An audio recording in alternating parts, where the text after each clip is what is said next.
All right, welcome to Bolded Slugs, where ladies drink free after 9 p.m. I'm your host, Bolded Slugs. I'm Zeus. It's Bold. You know it. You've been here before.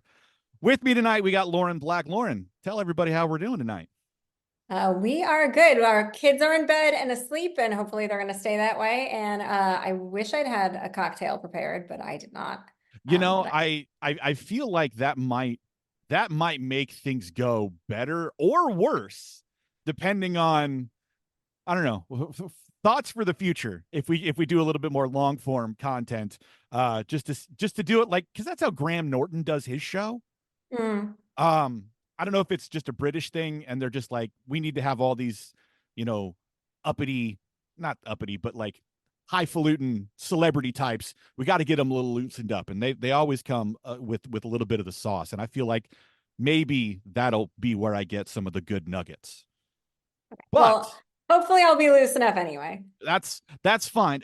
You come from a world that I am unfamiliar with, at least as far as like the production creation side in terms of like reality TV. Mhm. And I am a writer in ostensibly your more like standard scripted stuff, you know, your 1 hour Yes. dramas and things like that. So my perspective is very much that doesn't seem to be doing well now. But reality, on the other hand, has it ever slowed down in the last 20 some odd years? It actually, the past year or so has been pretty slow. Basically, I mean, the same buyers that you have for the scripted TV, they're the same buyers you have. I mean, you have your Discovery Channel is not going to be doing any scripted stuff, but Right. Discovery and Warner Brothers are the same company now. So they're the same buyers. You got Netflix, you got your Amazons, and they've been scaling back across the board. So I think it's starting to pick up a little bit now. I've been lucky to be working for most of this time, but the industry's slowed down a lot in the past couple of years. Does it make a difference? Because you're based out of the East Coast, yeah, in Yes, and well, I around was there. in LA for almost 15 years, and then I moved during the pandemic. I had a little kid and another one on the way, and we were stuck at home. We didn't even have a Mhm. bubble, like we just didn't see anyone. Oh wow. And then we decided to move back to Connecticut, which is where my parents are and where I grew up. What So we've been are here. what are Yeah. the vibes like between both coasts, like industry wise? I hear a little bit about the New York scene, and I've talked to a few actors from there, but no one from the production side. So what, for those who might not otherwise be aware, what's it like, East versus West? Is the rivalry still as hot as it was in circa 1995? Well, if you're talking about scripted production, most production is not even happening in LA. There's a lot happening right now in New Jersey. They have a really great tax credit. There's some production in New York. Atlanta has been a huge hub for years. That's starting to Thanks Walking Dead for most of that, I would imagine. exactly Marvel was down there. So Atlanta was booming for a long time. Here in Connecticut, we're actually working really hard to bring more businesses or more productions here. My husband and I have a production services company, so we're trying to get more movies to film here, trying to bring in some big players with TV shows. So that's been something we're working on. And there's actually Connecticut has a lot of non-scripted live sports stuff. So we've got ESPN, we've got WWE, baby, WWE. ESPN, yeah. NBC Universal's here, and then there's actually quite a few reality production companies. So I'm right now working for a company that's based out of Stanford on a Discovery Channel Shark Week show. So, Ooh. Who so there's doesn't love Shark Week? I mean, honestly, I know we're telling the same 7 stories about sharks that we have for 25 years, but that's one of the things where it's like, oh, is it Shark Week already? I say that every year. well, Is it's it not Shark Week yet, but this is when we're getting ready for Shark Week. We're putting all the TV shows together. This is my second Shark Week show, and I really enjoyed the first one, so I'm kind of excited to work on another one. do you get to go on locate, because you got to go where the sharks are. Yes. They don't do interviews in person unless you are in their house. I come to understand that. Well, the last one I was in post, so it was a quick shoot. It was like a week shoot in the field, and I was just in post on it. And this one, more in the office, so I don't get to travel anywhere, That but that's maybe gotta one of hurt. these days. So, coming out of the strikes, I know that it's been several months, but kind of the boots on the ground yet to break in kind of just outside the gates people that I run with. And I'm Mhm. sure you interact with them on Yes. socials as well. Can you give any insights to those of us who are still chasing this thing, who are seemingly running into more and more obstacles that may or may not have been of the norm the last several years? Like, give us, if you can, Well, like what's I'll the give hope? you like my take. I kind of have a broad view of the industry. I work in reality TV. I'm a writer myself, and we have this production services company where um, we're working with independent producers, and then we're also looking at some of the bigger players, the studios. Mhm. And right now, the sweet spot, if you want to get a movie produced, is this like $2 to $5 million range, contained script that you can sell to like a BET or a Mar Vista because they produce a lot of movies. Mhm. They Okay. produce like 90, 100 movies a year all over the country. And they're just churning out stuff. And so it's not going to necessarily be your Sundancey fare, your accolades, but it's a way to get something made. I mean, Hallmark does a lot of stuff. And if you have a script, and this is just my advice to anyone, you can do your big budget, shoot for the moon, stunt scripts to get Mhm. attention, to get managers. If you want to get something made, my advice is do something that's contained, that can be shot for $2 to $3 million. And this is like realistic. This is not like, oh, I'm going to shoot a micro budget with my friends. But if you want to get it Right. out there in the industry, there are producers that are working at that level that are producing a lot of content. And that's your best shot at, I think from everything I've seen, because they're scaling back TV. So if you want to be Yes. a TV writer, we've heard there's going to be like a 40% reduction in scripted TV shows. So That make large. a lot of Okay. cutbacks. I mean, my understanding of the industry right now is that the strikes, they were going for higher rates, but the residuals, that's what's gonna, they had the streaming bubble for a long Yes. time Yeah. where the streamers were just getting away with not paying residuals. And so they weren't factoring them into their budgets. So now if they have to start accounting for that money, Mm. and they've been scaling back across the board and tightening budgets anyway. So what's going to happen is they're going to produce fewer shows.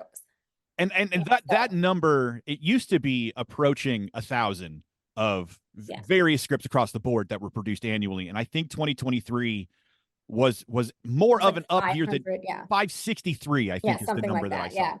And Yeah. And that's just like what we've been hearing is that a lot of the TV studios are going to be scaling back on the number of shows they're ordering.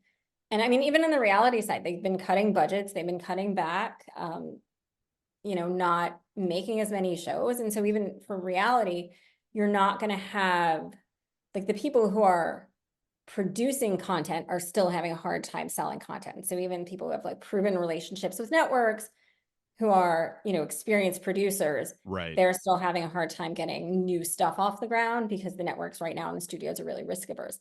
That creates an opportunity in the independent space, an independent film. And there are people producing at those levels, but they're not going to necessarily be able to raise like 15, 20, $25 million to shoot a project. But there are these companies that are producing stuff at these lower budget levels. And there's a lot of opportunity to get in the door there. Well, because And for a very long time, Kevin Smith being kind of everybody's indie king, um, Mhm. he long said that the $10 million movie was dead. But Yeah. this was several years ago, and it's encouraging, I think, to hear that 3 to 5 might not sound appealing to people maybe with bigger aspirations. But yeah, if you've got a contained meaning few, if but one location, It, few, if but a couple. and it doesn't necessarily have to be. It can be, you want to keep it tight. It's going to be, $2 to $3 million. It's going to be a 15-day shoot. So you got to keep the script small. You can have a couple bigger scenes. You can have some extras. It's Mm-hmm. going to be running it a little tight, but you can do some stuff. It doesn't have to be necessarily like one location for actors. Like you could probably make that for even less money, or you make it and get Some really big some of the actors. yeah, some of the things that I see coming out from what, industry people, finger quotes, are looking for, they're basically saying, cut costs where you can. Usually that ends up being unnecessary locations, Yes. as few people as possible. But the idea that, you know, But it doesn't have to be like so scaled down that you're stuck in one location. I mean, I read a script this year that was like one of the best scripts I've ever read, and it was literally like one location, four actors.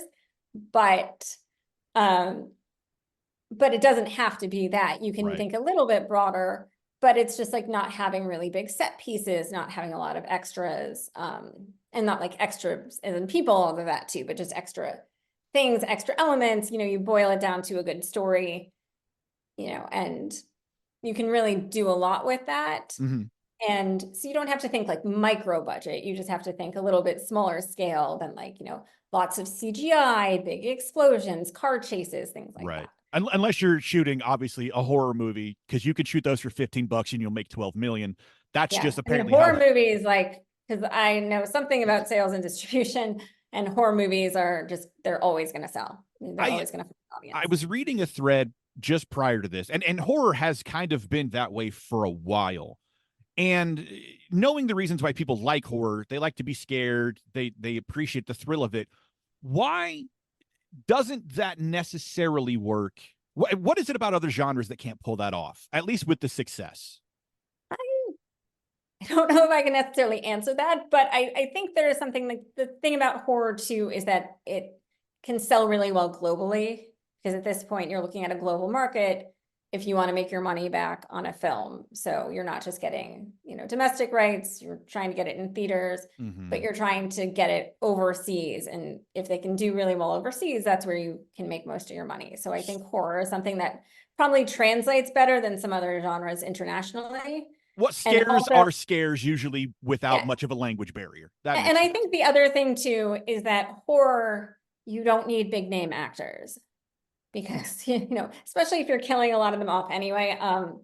You know, Unless that's a selling point, which some films have done. But ostensibly, I get what you're saying is yeah, but you can get by with no name actors because a lot of it, I mean, and again, like a lot of what I've seen in the industry and, and not just breaking in, but just like getting something made these days, mhm, you have to have financing. Actors will not read stuff, most actors, unless there's money or the promise of money. And this, like, I had a script that we'd gone out with, and we had a casting director attached.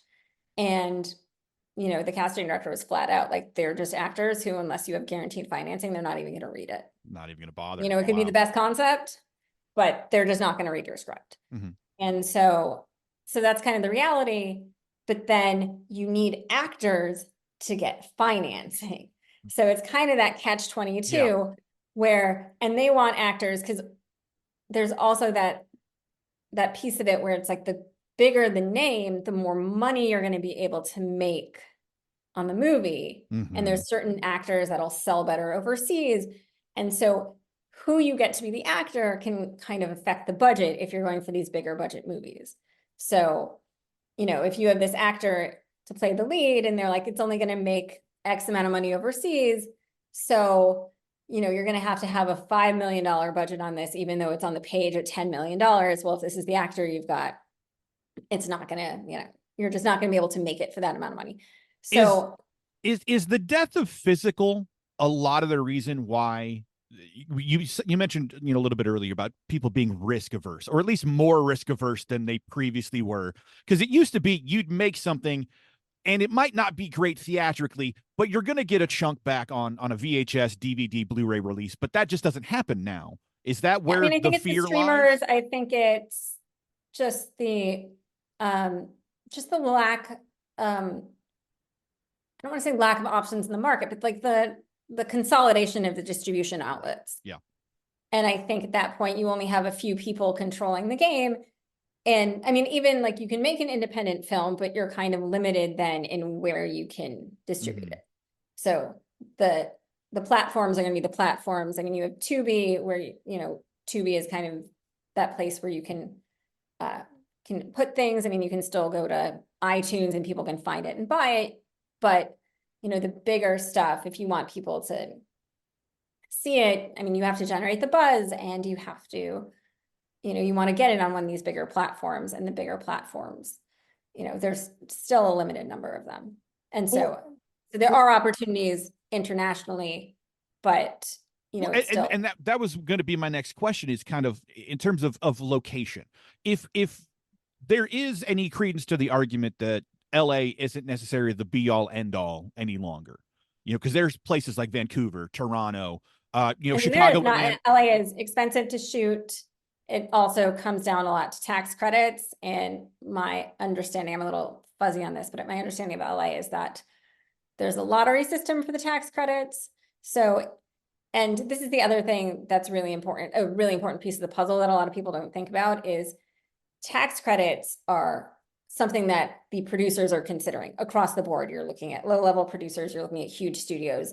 They are taking into account tax credits whenever they decide to film somewhere. And, if you have huge budgets and you can be all over the world, maybe it doesn't matter so much, but, you're looking at, everything from like a $2 million movie to like a $100 million movie. They're looking to go where they can maximize that money. And Yeah. so that's why Georgia has a really good tax credit. Here in Connecticut, we actually have a really good tax credit. But we're trying to work to make it better. New Jersey had bumped theirs up to 37%, outside certain areas. Does that, for the longevity, kind of, because during the strike, one of the sentiments that I felt was the strongest was, this is less people fighting to keep their jobs, as kind of '08 sort of maybe kind of was, and more, no, this is legit existential. Yeah, That it definitely felt existential, where it's like, making it a viable career for people. So does that lead then to places like New Jersey, Connecticut, even abroad? I know that a people lot like of production happening overseas. The only one I'm familiar with, and I will be talking to a gentleman here soon who is based out of the UK, so I hope to gain a little bit more insight there. But other than, say, your London, your UK, whatever, where else could somebody go that would? I mean, there's a lot.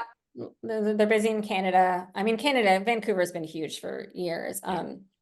And I think Stand-in for New York. right Why now. wouldn't it be? I mean, there's a lot of like Prague, Vienna, like those places, and those have been, I mean, just anything is cheaper in Europe. I mean, and part of it, and I think this was one of the things with the strikes too, you can shoot in Europe because you're not going to have to pay union rates to the crews. And so the crews there, I mean, I was working on the reality project where they were looking at possibly bringing in, it was a travel project, an international project. And so they were looking at hiring a European company to provide the crew. And they're like, the European crew, they'll share hotel rooms, which is something that the American crew won't do. So now you're paying for half the hotel rooms. Got it. So things like that start factoring in, you don't have to pay them the same, pension and health on the union rates. So I was researching a little bit about kind of the nature of Hollywood and how it kind of translates globally. And one of the things that I discovered was that there isn't an equivalent kind of in Europe or anywhere else. I mean, Bollywood is, but it's a separate thing almost. Why isn't there, or let me ask it this way, is there the same, hey, I've got a camera, I've got some buddies, let's go shoot something? Is that sentiment, does it exist outside of the US, or is that strictly a US thing in your experience? I mean, there's production happening everywhere. Right. And there's producers around the world. Like when I worked on Amazing Race, like there's, they call them fixers, these production services companies, facilitators who are local producers that you hire and they get you the crew. But I think, America has just kind of made a huge industry out of it and then exported that to the world. So I think here it's just more ingrained in our culture, but it's something that happens everywhere, just not to the same degree, to the same level. Okay, that's good. Then that gives me, well, because that gives me more hope, because I'm a guy living in the Midwest, which for all intents and purposes, like industry wise, I'm Germany, I'm Czechoslovakia, like I'm as far removed from anywhere else. So, and I can tell you this too. So my experience, so I'm in Connecticut now, and I mean, I'm working for a company that's based out of Stanford, but most of everything on the reality side, except for the actual production, a lot of it has gone remote. it could have been Okay. remote before. Some of it, like I did a lot of casting. Casting is something that could have always been done remotely because you're talking to people around the country, sometimes around the world. But a lot of the reality companies have been scaling back, have been going into remote work. So it's something Mhm. that can be done from anywhere. It's a question of getting the experience, but also production happens everywhere. So, you can be in the Midwest Mhm. and, you have these reality shows that travel and maybe they're going to be in your town or nearby and they're looking for production assistants and drivers to drive people around. Cause like We my got we other got we got a farmer finding love show coming not too soon yeah. in the future. So I've seen them. And like they're looking to hire people locally Yeah. because they don't have to put them up in hotels. And so one of my other pieces of advice to people is always like get on set. Like if you are not in LA, there's production happening near you somewhere. As I said, these Mar Vista movies, the BET movies, they're shooting all Mhm. around the country. And, find producers who are working near you. It's usually going to be day work, which would fit in if you have another job, but get on set, meet people, and see what happens, and then see how the industry runs from the inside. Right. And I think that's where the opportunity lies. I think there's a lot of networking that can happen on social media. I think it's been a great place for me and so for the people that I interact with to really find opportunities. But there are other opportunities that on productions in the industry that you might not be thinking of. I talked to a couple people, and I have some friends that do background work. I got a buddy out of Chicago that does that, and he's like, "Listen, man, a couple $100 and some crafty, and I'm in an episode of Chicago Med, and I could tell my Mhm. mom, and that's it Yeah, used to and you be that, talk to people and and you talk you to see people, people on yeah, set and you become friends with someone and and just like a story from my experience recently. Um, I've been working on a reality show in development. This was before the Shark Week project. And the production company, they have a theatrical division. So I had one of my scripts. I was like talking to my boss. Um, and we'd gotten to know each other over the months remotely, hmm have still not met him in person. And we were like putting together a pitch deck. And it was like a Sunday night, and I'd been out of town and it was late and I was tired and it was a little bit punchy. And he was like, feel free to jazz up this deck, like the text, because you have a way with words. And I said very offhandedly, well, I am a writer. And he was like, oh, what do you write? I was like, oh, well, I have the script. I have a producer attached to it. It's like, I can send it to you. right. And he's like, well, we do have a theatrical division. So he read it, his boss read it, and I'm going to be setting up a meeting with him. So, So in the last half of the show here, what I normally would do is ask people to pick a fight in terms of like the thing that they most despise, dislike, or would like to see removed from the industry. But I'm guessing I'm more curious now hmm. from someone who's on kind of the other side in terms of you're part of the chain that makes the stuff. What do you see the next 12, 18, 24 months like of the industry? Mm. Is there a normal we're going to get back to? Is there a brand new normal we don't know what's coming? Is there something Well, maybe that you don't know or that we don't know that you might know that you can share? so there's going to be a lot riding on what happens with IATSE, and I think the Teamsters might also have a contract up. So there's a possibility that A lot of production them are might tied up, be, I thought, with the no, that's UAW. My bad. Yeah, that was the yeah. car one. So IATSE is the crew. Mm-hmm. So you had SAG strike, WGA strike, DGA didn't strike, retroactively got some of the benefits. Um, Good so for IATSE, them. it'll be interesting to see what happens. Their contract is up on June 30th, and I think they start negotiations in March. Okay. So I think that's the big question mark, whether it's all gonna grind to a halt again, or Mm-hmm. if they're gonna be able to work through everything. So I think that's a big question right now. And I think there's still some hesitancy on the part of some producers in terms of, waiting it out, waiting to see what happens with that before they go full speed ahead. So I think once that stuff's resolved, my take is that it's probably going to pick up a little bit more slowly, as people find their footing. And I think the opportunities in the near future are going to be in the independent film space. So, because I think the studios are still going to be hesitant to take, besides their like big tentpole movies, more hesitant to take the gambles. I think TV is going to take a while to adjust to the new normal. And I think, and I've heard that Netflix and Amazon are going to go back to more third-party acquisitions where they're going to be buying where they made their money in the first place. Yes. So instead of original content, they're going to be acquiring stuff. So they need that content. So the people who are producing that content are going to have a little bit more power, I think, in the coming years until the industry finds its new footing. Do you find that this is just the cyclical nature of the industry, that this is just a thing that would happen? It sucks now because we're the ones going through it, but is this just part and parcel of the thing?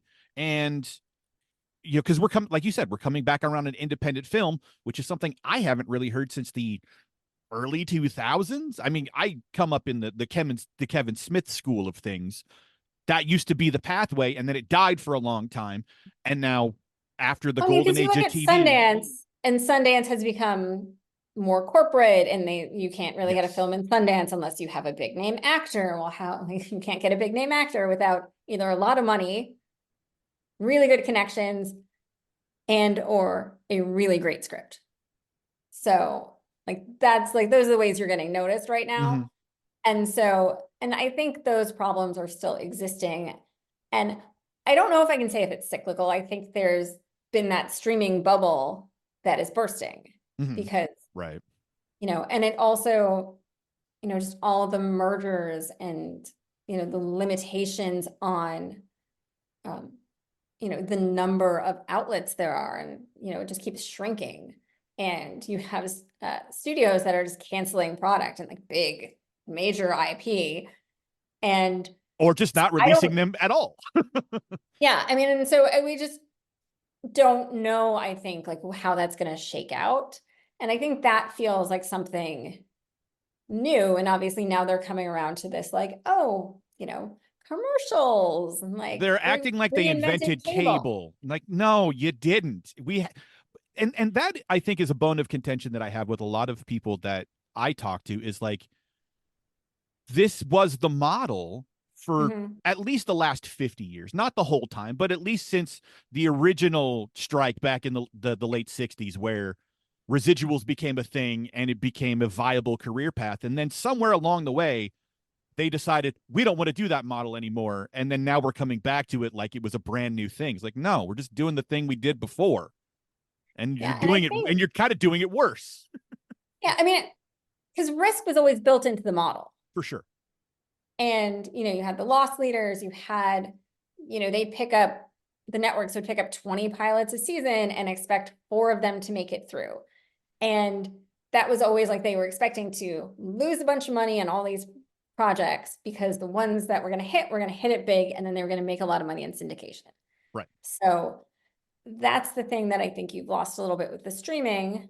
Well, the syndication part, the model entirely went out the window with streaming. Right. Yeah, for sure. So, yeah, syndication stopped being a goal 2010, 2011. So I mean, that's if you're thinking, if the syndication was built into the model and now that part doesn't exist anymore, I don't know exactly, like I am not the brains behind that, but these CEOs of these companies, like it's not on the writers or the actors to figure out how to make the numbers work. That's the job of the CEOs. That's literally like the business people. That's their job. So I don't know if I can speak to how you fix the industry. I think, I ask everyone, so don't feel like I'm only asking you, because I don't have any answers. And it's certainly sometimes it doesn't seem like the CEOs have the answers. No one has the answers right now.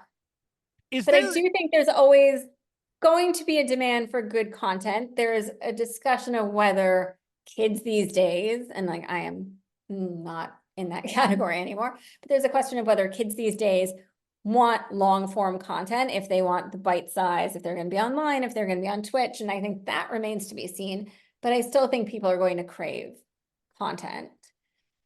And and like to get completely off topic, and a little bit outside the industry, Bring it on. um, I've been seeing kind of in my social circles, like a reinvestment in reading and books. And, there's like a bit of like the independent bookstores coming back. And I think there's a way to get back to things that people loved a long time ago. Mm-hmm. That reading, I don't know how much it went out of fashion, but things that had been around that people really enjoyed that kind of went away for a while, were replaced by other things, and people seem to be getting back to some of those things because they were beloved for so long for a reason. So I think, there's always going to be a craving for content, if it's books, if it's movies, if it's whatever. And so I'm not about to say, the movie is dead, because kids these days are not going to sit and watch something for an hour and a half. Well, the things that they do watch, honestly, are the things that you and I watched when they premiered.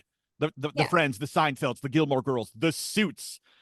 Like, I mean, I am not crapping on Suits. I am simply surprised that Suits was the thing that became the banner that everyone carried.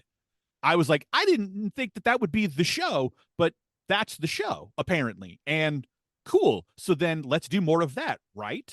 Yeah. Is kind of where I'm thinking we should be going, is because if we're going back to 20 years ago, I would argue that that's what the kids want, is because that was probably the last thing that their parents and them maybe did together. I may be reaching, but that feels right. I mean, So and I'll I run with think it. to a certain extent, like, to get back to that question you asked, like maybe it is cyclical. Like maybe people go back to the things that their parents liked, that they liked as a kid. And, as these kids get older, like, what are they now? Gen Z? Gen Alpha. Gen Alpha? My son is 17. He's the last of Gen Z. So people Okay. born, I want to say after 2010, 2008, 2010, they're called Gen Alpha now. And I don't Yeah. know anything about them. I have no, I got gray in I my have beard. a I don't. 5-year-old and a 3-year-old, but they're still so little that they, I mean, they're watching Paw Patrol is the thing right now. Don't Like sleep on absolutely Bluey. something else. Don't sleep on Bluey. Oh Apparently, it's no, good well, we've stuff. been watching a ton of Bluey. It's just been Paw Patrol this week. Um, but yeah, I mean, I was a Backyardigans guy personally, but that's just me. not at all familiar with Nickelodeon show. It was a musical. It was a full CGI musical. They all had they dreamed up fantasies, like 5 of them all sharing the same one, which was weird. But then they all sang songs, and some of them slap. I'll put it on record now. Some of them songs slap from back in the day. that. There are like, I mean, there are a lot of good songs on these kids shows. I mean, the fact that like it's animation writers is a whole other conversation, but the fact that they can churn out so much content in a 12-minute segment with a lesson for kids and a song is just crazy. But I mean, but my kids are watching TV. Like they're not watching 5-minute videos. I don't really let them watch YouTube. And so hopefully they will grow up and there will be an audience for television, and it will still be a thing in 20 years. Do you feel that a previous guest I had specifically spoke to preteen girls not being a market that is at present being appealed to, things like the CW effectively going away. Do you think that needs to be something that happens, like they need to be appealed to as an audience, or do you think that there are enough available things that they will come around to? I don't know if I'm in a great position to talk on that, but I do think that, I mean, there's a lot of market value in teenage girls, because they go and they buy all the things. And so, I mean, I think there's definitely more to be exploited. You had some like, Netflix stuff aimed at them, like To All the Boys I've Loved Before and The Kissing Booth. But, I think the CW filled a very important place in the market. And, it would be great to see more content in that space. Like, even as an adult, like I loved watching a lot of those shows. And that's the thing, is like, yeah, it may And be there's movies.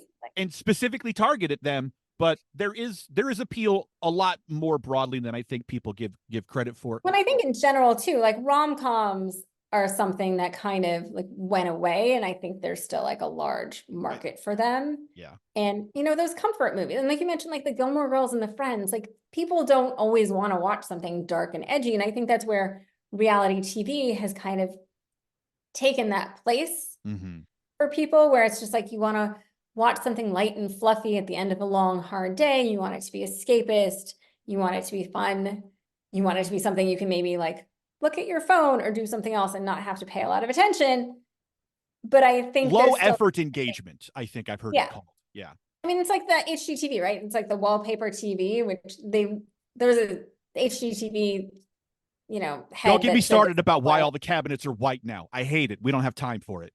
Just that entire channel. Man, I worked on, I did a lot of development for HGTV shows. So that's a whole other story.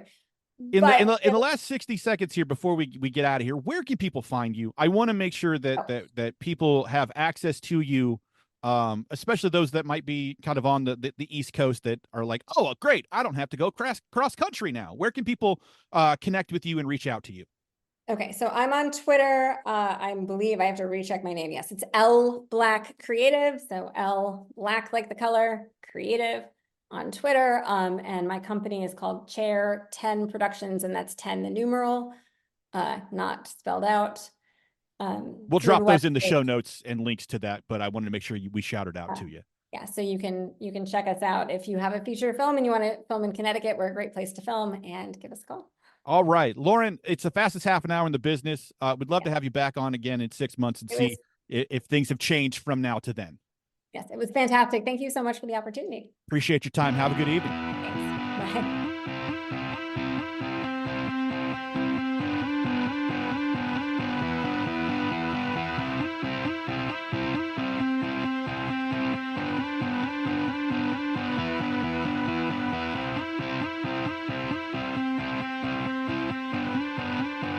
Bolded Slugs, the podcast, would like to thank our partners at filmsnobbery.com for hosting our show. Today's music is Sublime by Ken Bashari from the Free Music Archive, licensed under Creative Commons. Bolded Slugs, the podcast, is a Dapper Duck Media production.